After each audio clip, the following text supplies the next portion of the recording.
Hello, Ambush, and welcome to this episode of the Desert Tiger Podcast. I hope that you guys had a fantastic Halloween. I know I did.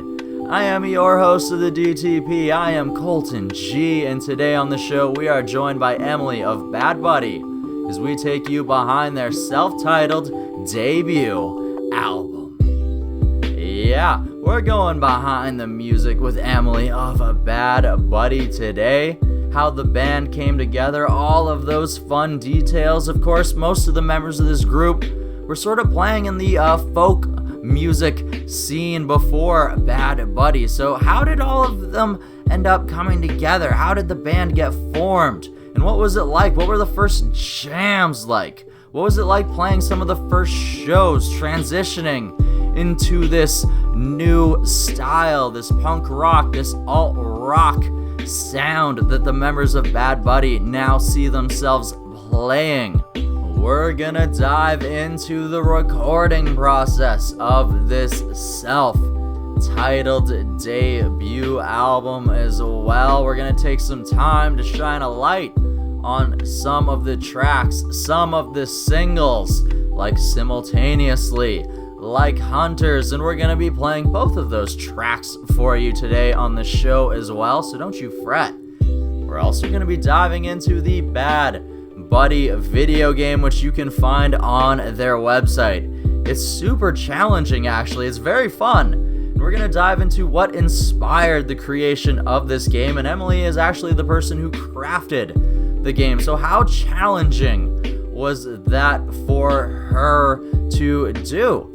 All of these things. We're going to have a whole lot of fun here today. And when we dive into all of this and more with Emily of Bad Buddy, and it is all brought to you today by DesertTigerMerch.com, because that's where you go to grab yourself something from the show to represent us everywhere you go.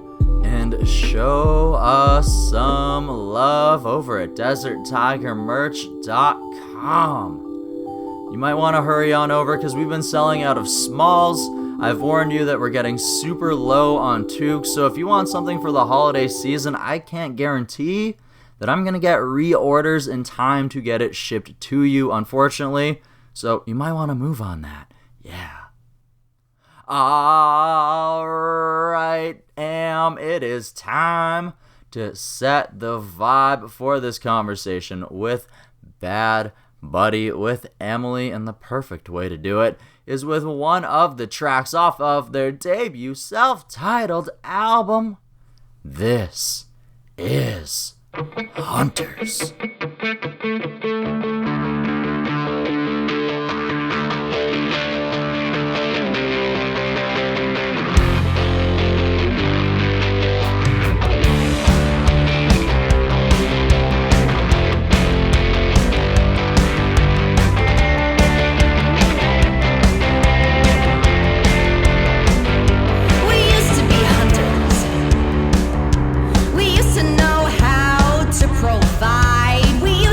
Hunters.